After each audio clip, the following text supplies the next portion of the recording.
24 फरवरी 2022 को रूसी हैकर्स ने सैटेलाइट कंपनी वायासेट पर हमला किया। तब पूरे यूरोप में उसके कस्टमर्स का कम्युनिकेशन ब्लॉक हो गया, जिसमें यूक्रेनी सेना भी थी।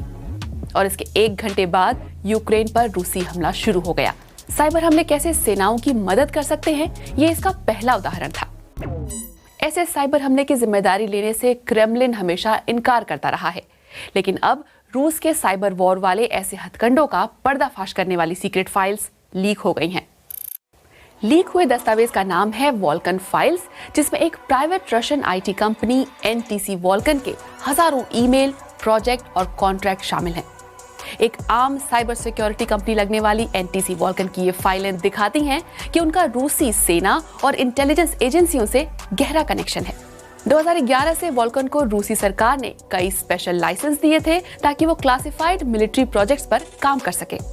फिर इस कंपनी ने रूसी सेना के लिए ऐसे खास टूल्स तैयार किए जिनसे उन्हें हैकिंग करने, गलत जानकारी फैलाने और यहाँ तक कि इंटरनेट के कुछ हिस्सों को कंट्रोल करने में मदद मिले। ऐसी 2 मिसालें देखिए। डिजिटल जासूसी का एक टूल बनाया, स्कैन-वी। इसके इस्तेमाल से सेना के लिए काम करने वाले हैकर्स दूसरों के कंप्यूटर सिस्टम को भेद सकते हैं। ये टूल किसी भी सर्वर या नेटवर्क डिवाइस में कमजोरियां खोजने में उनके काम आता है।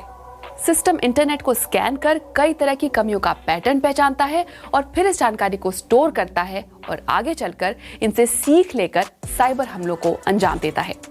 ताजा लीक से इशारा मिला है कि इस टूल का इस्तेमाल सैंडवर्म कर रहे थे, जो कि एक हैकर ग्रुप है। रूसी गुप्तचर एजेंसी GRU के लिए काम करने वाली सेना की इस टुकड़ी का नाम है यूनिट 74455।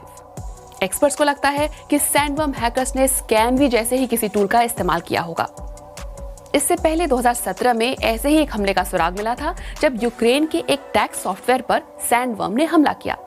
पहले सैंडवर्म ने इस सॉफ्टवेयर को करप्ट किया और फिर इसके साथ वायरस को कंप्यूटरों में फैलाया। हुआ ये कि बहुत से कंप्यूटर काम के लायक नहीं बचे। भले ही उस हमले का मकसद यूक्रेनियों और उनके देश को हिलाना था, लेकिन चूंकि इस सॉफ्टवेयर का इस्तेमाल दुनिया भर के देशों में होता है, इसके कारण कई सेक्टरों में रुकावट आई। शिपिंग फर्म्स, पोस्टल सिस्टम और कई अस्पताल भी अचानक ऑफलाइन हो गए। नॉटपेटिया नाम का जो वायरस इस सॉफ्टवेयर ने फैलाया, उसने आज तक के इतिहास में सबसे ज्यादा पैसों का नुकसान किया है। सरकारी आंकड़े दिखाते हैं कि इस मैलवेयर ने कम से कम 8 अरब यूरो की चपत लगाई। स्कैन-वी टूल पर लौटते हैं, जो कि इस तरह के हमले करने में हैकर्स के काम आ सकता है, लेकिन 2017 में स्कैन-वी के इस्तेमाल के सबूत नहीं मिले हैं। एमेजिट ये वो टूल है जिससे रूस अपने अधिकार क्षेत्र में आने वाले सारे इलाकों में इंटरनेट को कंट्रोल करता है। इसकी मदद से रूसी सेना इंटरनेट पर नियंत्रण रखती है, किसी भी ऐसे कंटेंट को हटा देती है जिसमें उसे राजनीतिक नुकसान पहुंचाने की संभावना दिखती है। एमेजिट इतनी बारीकी से काम करता है कि किसी यूजर की पहचान कर सकता है जिसने सरकार को खटकने वाला कोई फोटो, वीडियो या कोई और कंटेंट अपलोड किया है। इसके लिए मोबाइल फोन टावर जैसे हार्डवेयर सिस्टम का फिजिकल एक्सेस लेना होता है। एक बार नेटवर्क में घुस गए तो इंटरनेट के ट्रैफिक को मन माफिक तोड़ा मरोड़ा जा सकता है।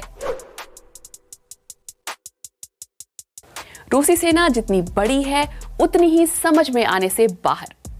दुनिया को उसके बारे में आज भी बहुत कम पता है, लेकिन आज हम जिन वॉल्कन फाइल्स की बात कर रहे हैं, उससे सेना के कुछ तौर तरीके जरूर उजागर हुए हैं। बहुत सील बंद कर रखे गए एक सीक्रेट में बड़ी सेंध लगी है। जब साइबर सुरक्षा के एक्सपर्ट्स को ऐसे हमलों का पता चलता है, तो वो छोटे छोटे टुकड़ों से इसके तार जोड़ते हैं। कई बार तो उन्हें ऐसा कुछ दिखा है जिससे इसके पीछे होने वाली ऑर्गेनाइज्ड प्लानिंग को समझा जा सकता है।